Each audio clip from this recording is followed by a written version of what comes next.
Throughout 2 grueling weeks at the training base, Sergeant Lila Voss repeatedly stumbled in every combat test.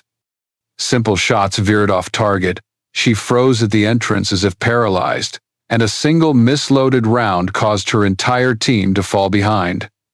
During the obstacle course, a training grenade knocked her to her knees in the dust. Her teammates began to whisper. Had she accidentally slipped into this rigorous SEAL program? Or was she deliberately sabotaging the team? The instructors, fed up with her excuses, were running out of patience. One more mistake, and Lila would be expelled from the course. But on the very day her fate seemed sealed, a sleek black SUV sped through the main gate, kicking up clouds of dust.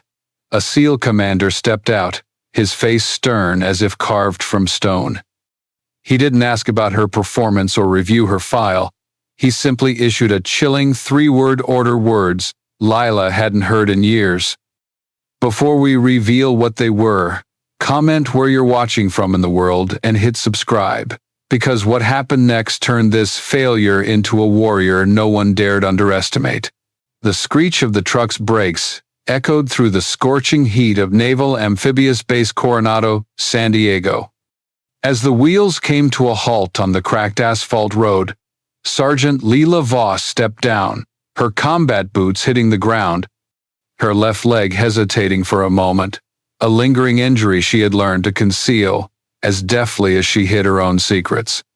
Past her 30s, Lila didn't stand out in the eyes of the soldiers at America's most grueling SEAL training base. Her standard camouflage uniform hugged her frame, her blonde hair tied back tightly per Navy regulations. She looked like hundreds of other soldiers. But her green eyes constantly scanned exits, corners, and figures, as if mapping an invisible terrain no one else noticed. Sergeant Voss, reporting for Delta 7 class, she said evenly at the administration desk. The clerk, with the weary expression of someone who had seen too many recruits, slid a keycard across the counter. Second floor, room 312. Don't be late for the briefing. At Coronado, where SEAL warriors are forged with a 75% washout rate according to Navy statistics, your past means nothing. The barracks reeked of sea salt, mixed with disinfectant and the burnt rubber of training shoes, a scent that evoked the harshness of Bud S. Lila chose a bunk in the far corner, her back to the wall, eyes fixed on the entrance, an old habit from places where sleeping in the wrong spot could cost you your life. On the first night, she sat alone by the window, the Pacific moonlight glinting off her neatly folded uniform, arranged like a sacred ritual. A few tables away, a group of young soldiers laughed and talked loudly, their voices echoing in the cramped space. Lieutenant Harlan Brooks led the group, his bright white smile and innate confidence making him look like he'd stepped out of a Navy recruitment poster, his uniform without a single crease. Beside him was Jenkins, scrawny and anxious like a mouse in a cage. Ramirez, towering like a basketball star with bulging biceps, and Hayes, with eyes as sharp as a razor. Some people get here on talent, Brooks said, smirking. Others, just because someone took pity on them. As Lila passed by to get water, a ripple of chuckles broke out, Ramirez muttering something that sent the group into laughter. She didn't look back, but her eyes cataloged every face, every tone, like a warrior mapping the terrain before a battle. At the firing range under San Diego's clear blue sky, targets swayed at 300 yards, a simple exercise for any properly trained SEAL. But Lila's first shot went wide, her reload clumsy like a rookie's prowin. Precious seconds ticked by while her teammates fired relentlessly. When time was called, her target looked like the work of a novice, not a veteran of over a decade. "Boss," the instructor barked, voice thick with disappointment. "You need to do better." Brooks, standing behind, whispered just loud enough, "Someone's file must have gotten lost." Jenkins snickered. Ramirez cracked his knuckles. and Hayes merely curled his lip in a cold, traceless smile. Lila kept walking, her expression impassive. In the urban combat drill, a maze of containers and plywood simulating Middle Eastern raids, Lila faltered again. She hesitated at the first door, weapon ready but movement stiff. A paper target killed a cardboard hostage before she could react. The red alarm buzzed, and 2 teammates were marked casualties due to her delay. Airsoft pellets snapped through the air, her shoulders tense as if she were somewhere else, not Coronado. Did she truly not belong here? This was a basic test, one that any SEAL candidate should pass with ease. But Sergeant Lila Voss, gripping her rifle tightly, missed, shot after shot, her bullets straying as if she'd never held a gun before. Reloading, which should have been as smooth as breathing, turned into a clumsy rookie performance. Cartridges dropped, fingers fumbled, and precious seconds slipped away in awkward silence. When the dust of the firing range settled, her target looked like a haphazard sketch, not the work of a veteran with over a decade of experience. The instructor, a former SEAL, with a face as stern as California granite, shook his head. "Voss, you need to do better, or you'll be packing for home."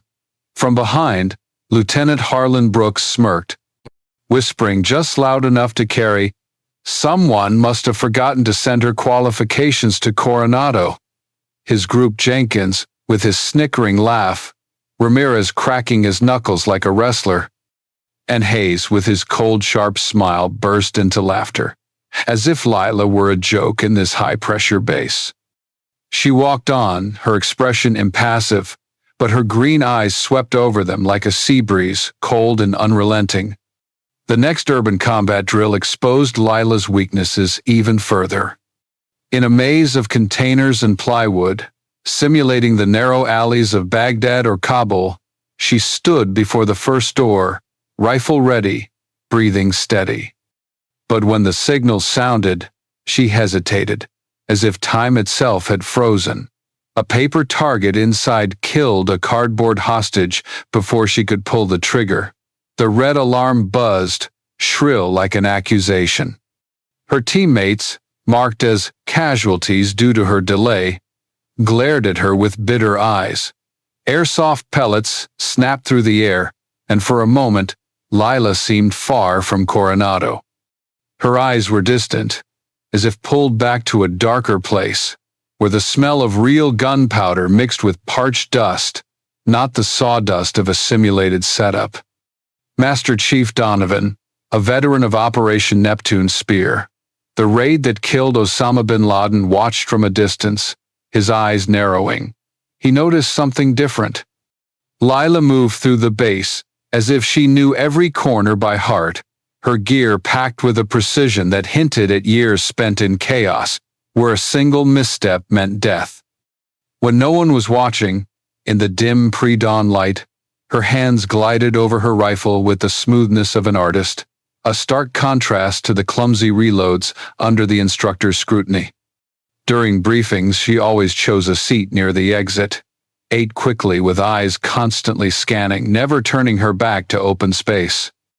These weren't the habits of a rookie, but the reflexes of someone who had survived the darkest missions, perhaps Afghanistan, Iraq, or a place not found on any map.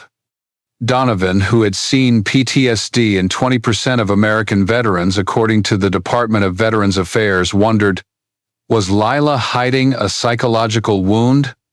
Or was she deliberately concealing a past no one was allowed to know?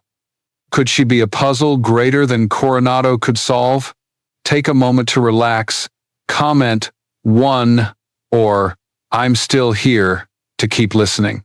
The dusty sand of Naval Amphibious Base Coronado trembled under heavy footsteps, where the nickname Passenger clung to Sergeant Lila Voss like sea salt to her uniform. By the end of the first week, she faced the obstacle course, a grueling series of BUD-S challenges, scaling concrete walls, gliding across rope bridges, crawling under razor-sharp barbed wire under the blistering San Diego Sunday. Lila started smoothly, her toned arms pulling her body over the first wall, her steps gliding across the ropes with surprising balance. Her teammates, though reluctantly, had to nod in approval. But when a training grenade detonated a deafening blast, white light tearing through the air, Lila froze completely. It wasn't tactical hesitation or calculation, but a total paralysis. Her eyes, wide and blue as the Pacific Ocean beyond, stared into nothingness, her breathing rapid as if fleeing a memory no one could see. 15 seconds passed, an eternity in the BUD's environment where every second was a battle. Her teammates surged ahead, shouting about time, but Lila stood there, dragging the team's score to the bottom. That night, in the barracks thick with the smell of rubber and salt, rumors spread like a sea breeze. Lila was labeled with PTSD, a term familiar to 20% of American veterans, according to the Department of Veterans Affairs. From her bunk in the shadowed corner, she overheard the whispers of Harlan Brooks' group. "She's broken. Can't be trusted in real combat." Her hands gripped the bedsheet tightly, but she only turned her face to the wall, moonlight illuminating an expressionless face, as if hiding a secret greater than pain. The next morning, as San Diego's dawn cast golden light over the training grounds, Master Chief Donovan caught Lila practicing alone. No instructors, no audience, just her and her rifle, movements crisp like a programmed dance. Reloading, checking, switching targets, every action was seamless, a stark contrast to her earlier clumsiness. Donovan, who had seen warriors crumble in Iraq's battlefields, recognized this was no rookie's skill, but he stayed silent, his eyes narrowing, taking note. The second week, a team exercise pushed tensions to a peak. Lila was paired with Brooks's team, an arrangement that felt like fate testing her. In an urban raid drill, she hesitated again, costing the team a hostage and 2 casualties. Brooks, his arrogant smile now tinged with irritation, shook his head as if Lila were a failed joke. Her discharge paperwork was prepared, per the Navy's strict BUD-S protocols, where there was no room for the weak. Even Donovan, though suspecting her hidden potential, couldn't dispute the evidence. Lila wasn't meeting the standard. But on Thursday afternoon, a sleek black SUV sped through Coronado's main gate, kicking up clouds of dust like an omen. Commander Elias Thorne stepped out, his weathered face carved from years in Somalia and Yemen. Without warning or paperwork, he went straight to Donovan, his voice low like the sea. "I want to see Voss tested again." He revealed he would use 3 words to trigger her, a statement that drew skeptical glances from the instructors. In the urban hostage rescue drill, Lila was sluggish, hesitant as always, pulling the team toward failure. But then, Thorne stepped forward, his voice cutting through the noise like a blade. "Phantom Edge, engage." Lila transformed in an instant. Her eyes lit up, her sleeve slipped, revealing a faded tattoo, a black dagger, a symbol of something classified. Her teammates stood stunned. Brooks' jaw dropped. What was Lila hiding? Comment if you have a guess about her secret, and don't leave, because the next moment will leave you speechless. The scorching air rose from the asphalt like whispers mocking Sergeant Lila Voss. The nickname Passenger clung to her like dust to her uniform, a reminder of her repeated failures in the notorious BUD-S training. In the urban hostage rescue drill, a maze of containers and plywood recreating the deadly alleys of Fallujah, Lila stood before the first door, her rifle gripped tightly. But her feet seemed nailed to the concrete floor. Her teammates, led by Lieutenant Harlan Brooks, glared at her with eyes as sharp as a seal's blade, as if she were a crack in their perfect plan. Lila, as always, hesitated, letting a paper target kill a cardboard hostage before she could pull the trigger. The red alarm blared, shrill like an accusation, echoing across the Coronado training ground. Jenkins shook his head, his gaunt eyes full of disappointment. Ramirez cracked his knuckles, as if wanting to crush his frustration. And Hayes smirked, his smile as cold as the Pacific sea breeze blowing through the base. The team lost 2 more casualties due to her delay, and their score hit rock bottom, a shameful record in BUDS history, where 75% of candidates are ruthlessly washed out according to U.S. Crashin. Navy statistics. Brooks, his arrogance now tinged with weariness, looked at Lila as if she were an outdated piece of gear in the supply depot, not worth fixing. As the team moved into the second building, a narrow structure with tight corners and cramped entryways, simulating close-quarters combat in battlefields like Baghdad, Lila stayed at the rear, checking cleared corners with an almost obsessive caution. Her teammates saw it as a sign of weakness, a female soldier unable to keep up with Bud's pressure. But Commander Elias Thorne, standing by the perimeter fence, observed with the keen eyes of a seasoned hunter, as if he saw something beyond her outward failures. He stood there, no clipboard, no headset, just the absolute focus of someone who had survived dark missions in Somalia and Yemen. Then, like a blade slicing through the stifling air, Thorne's voice rang out, sharp and commanding. "Phantom Edge! Engage!" In an instant, Lila Voss transformed. Her rifle snapped to her shoulder. She glided past Brooks like a desert wind, neutralizing a paper target before it could even appear. Each step was a deadly dance, anticipating corners, adjusting her rifle's angle before threats emerged. Her reload was as smooth as breathing, switching shoulders from right to left to hug tight corners, a skill reserved for the most elite operatives, those who had worked in the shadows of Kandahar or Mogadishu. The team followed, stunned, like rookies chasing a master who had just revealed herself. Lila didn't just clear rooms. She shaped the battle, reading the maze's geometry like a mathematician solving a matrix. 2 enemies appeared at the final door, but she dropped them with 2 precise shots, not a second wasted. The hostage was rescued without a scratch, and the team completed the mission in 12 minutes, a record unprecedented at Coronado, where every second is gold in the eyes of SEAL instructors.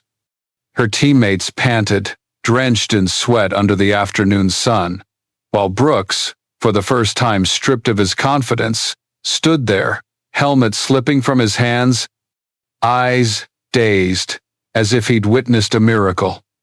Lila stowed her rifle in its case, her face calm, but her sleeve slipped, revealing a faded tattoo, a black dagger, its blade glinting like a whisper of a mysterious past.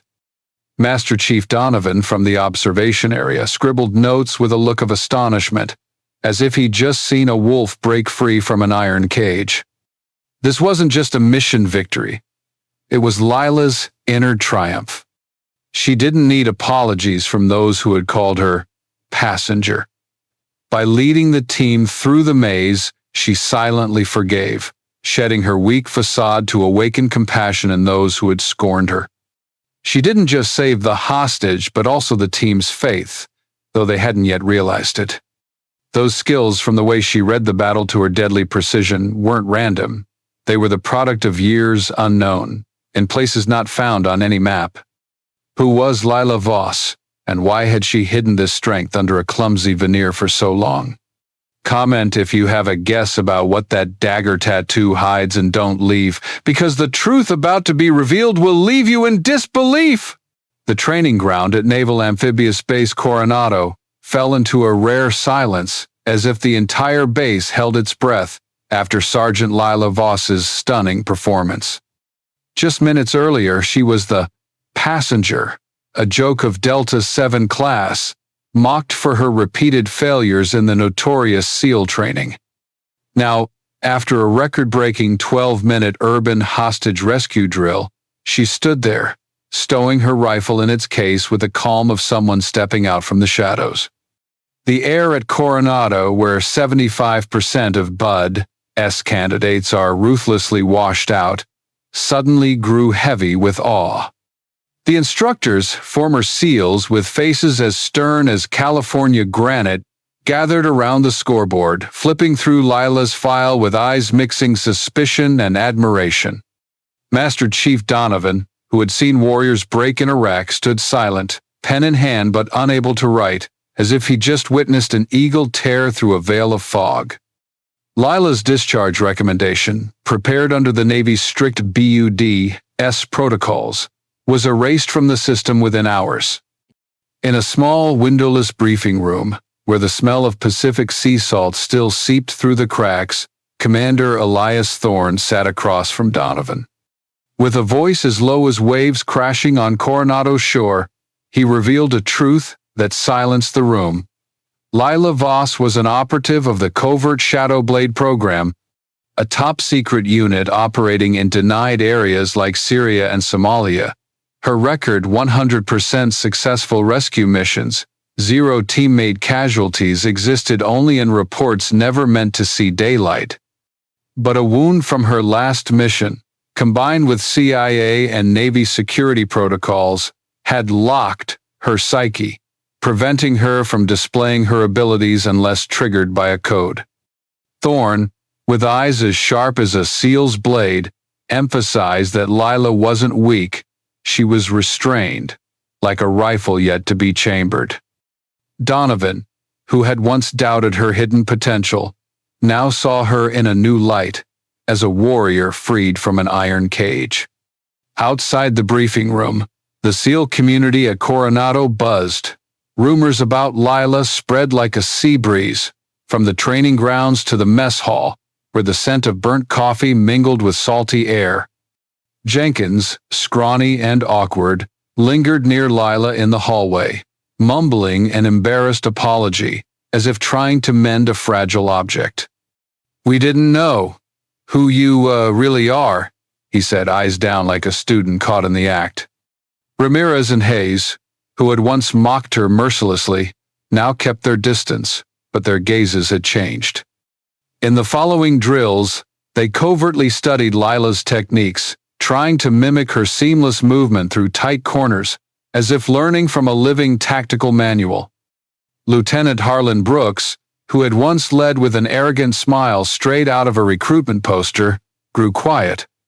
His effortless confidence dissolved, replaced by hesitation in every decision, as if Lila's performance had shattered the mirror he used to admire himself. Lila's ripple effect didn't stop at Coronado. News of her reached other SEAL bases, like Little Creek in Virginia, where instructors began whispering about the record-breaking female soldier.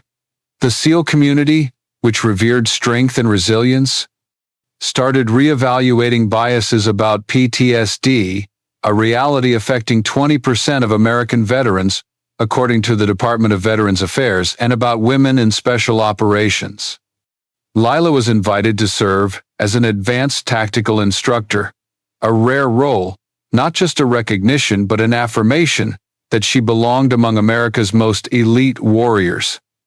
In the mess hall, a few teammates quietly clapped her shoulder, a simple but weighty gesture in SEAL culture, where actions speak louder than words.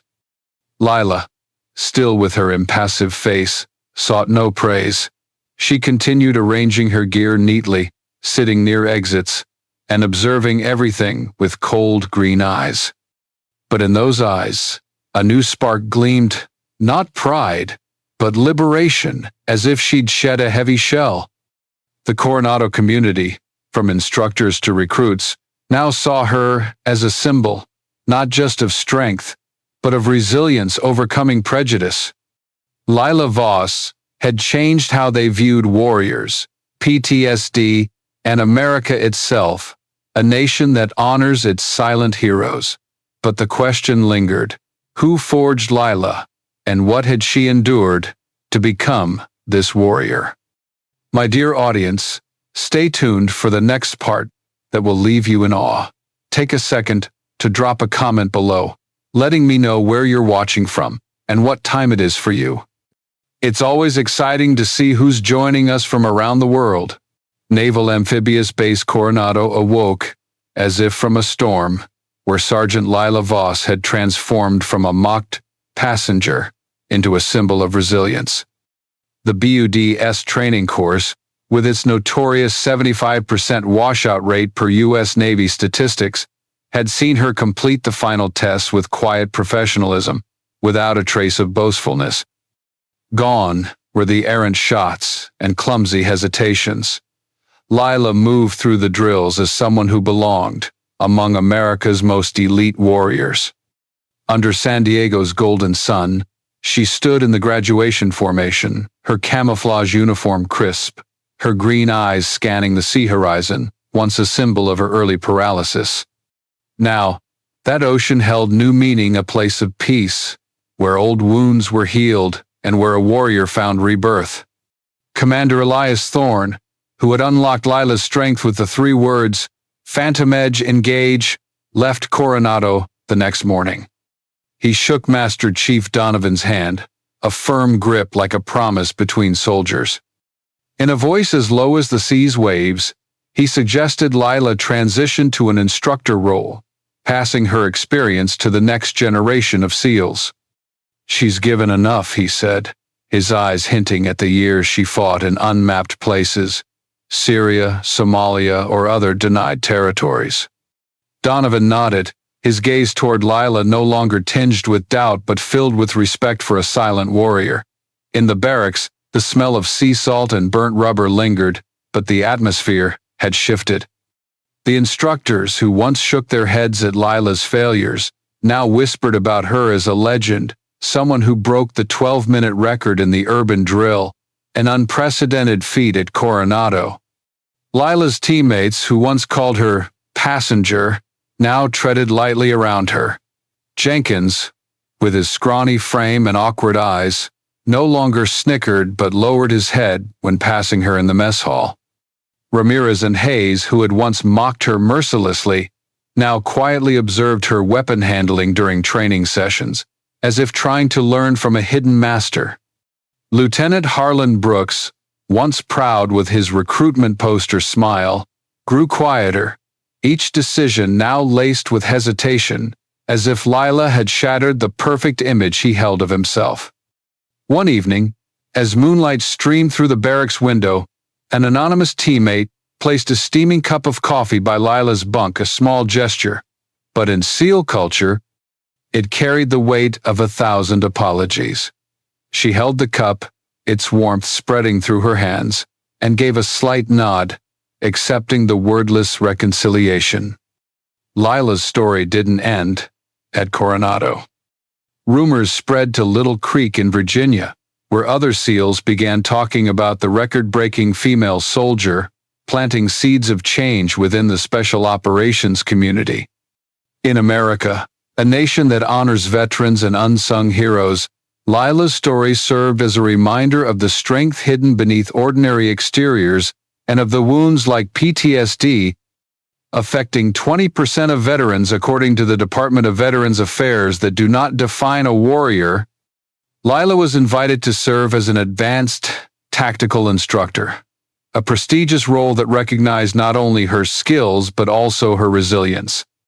On graduation day, Lila stood in formation, the San Diego sunlight illuminating her face, devoid of arrogance. She held the training grenade, once the trigger that brought her to her knees, pulling her into dark memories, and placed it gently in its case, as if closing a painful chapter. That small but profound act symbolized healing, a warrior reclaiming herself. The Pacific Ocean, once a witness to her paralysis, now became a symbol of acceptance and rebirth.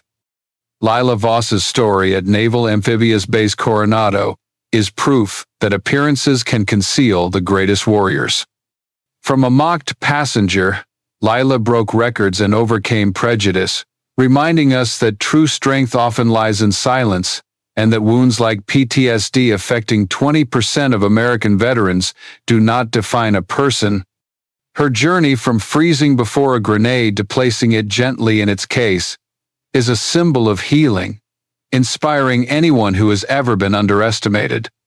In America, a country that honors its silent heroes, This story urges us to look deeper, to value those who quietly sacrifice. Have you ever overcome prejudice to prove yourself? Share your story in the comments below. We read them all. Thank you for watching. Please like, subscribe, and share this video with anyone who needs a bit of inspiration. Warriors like Lila are waiting for you in our next stories, so don't miss out. We'll see you tomorrow with a new journey.